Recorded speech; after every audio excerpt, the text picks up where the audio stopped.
Everybody, I'd like to try something a little different today, and I'd like to read you some poems by a poet I know nothing about, named Margaret Collier. What I do know about her is that she was, or perhaps is, a Detroit poet who in 1970 published this marvelous volume of Detroit poetry called City by a River.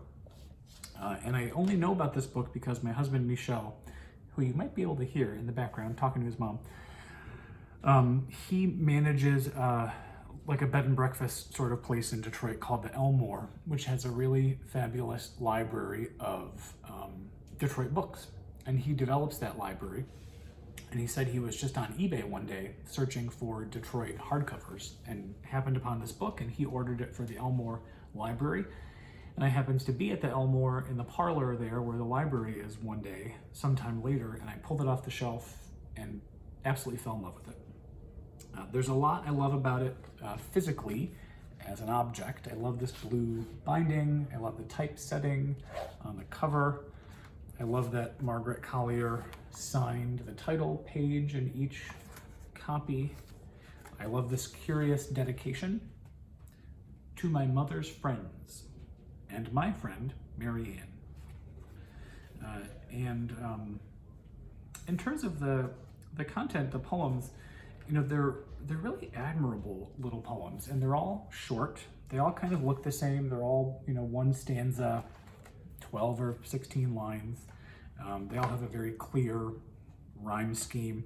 They're very formal in a way. They lack that the sort of crazy energy of like the Ginsberg say that we read yesterday. They're restrained, elegant, but you can clearly sense the intelligence of the person behind them, and they're careful, and they're deeply felt, and they're a little wry, and they're not sentimental, which maybe I expected when I picked it up. So it's a collection that I admire a lot and that I encourage you to seek out. When I look for Margaret Collier online, there's literally nothing that I can find except for this book, except for references to it. Like on eBay, you can still find it. It's very affordable, and I recommend it. It was published by a company called Glengarry Press, according to that page in the book, but that's all it says. Glengarry Press, 1970. I looked it up. That company was founded in Detroit in 1965 on Fort Street and was dissolved in 1979. One of the great things about life in Detroit, though, which is sort of a big small town, or as Michel has put it, a small town with skyscrapers, is that it's accessible and it's close-knit.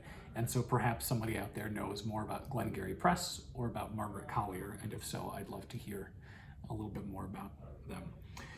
And then in terms of the content of the poetry, what I think is especially notable about it, you know, she has a variety of themes, but her main theme, I would say, is the connection between Detroit and its people and nature. You know, city by a river, that would be that river.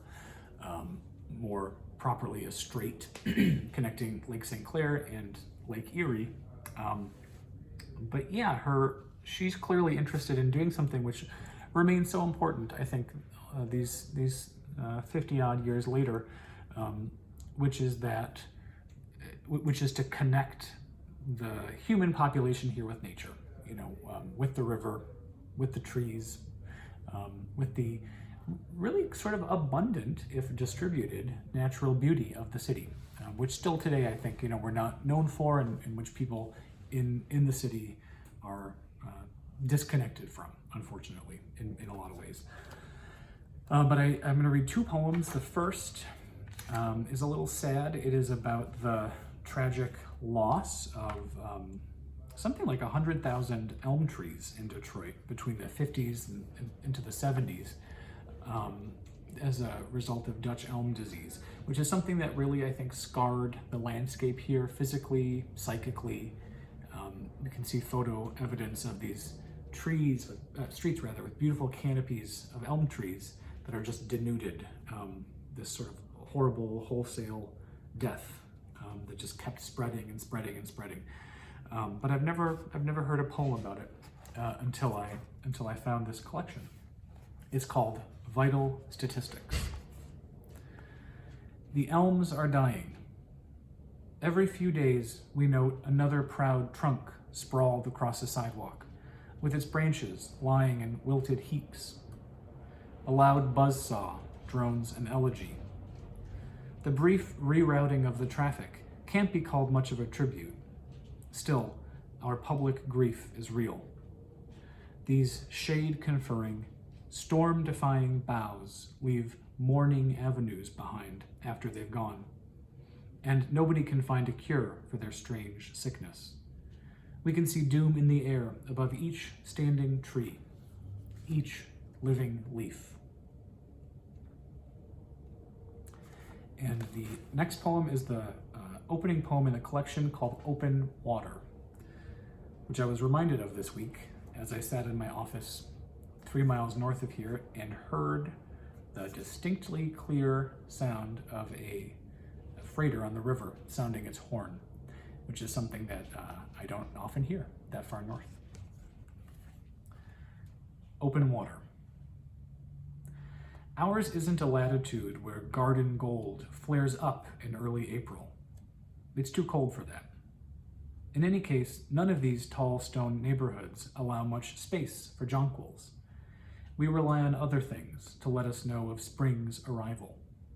Just this morning, as the sun was coming up, and one robin started to sing from a leafless bough, we heard the deep, incontrovertible note of the first freighter heading north in free water. So we wrote the winter off, and it's not hard to be patient now.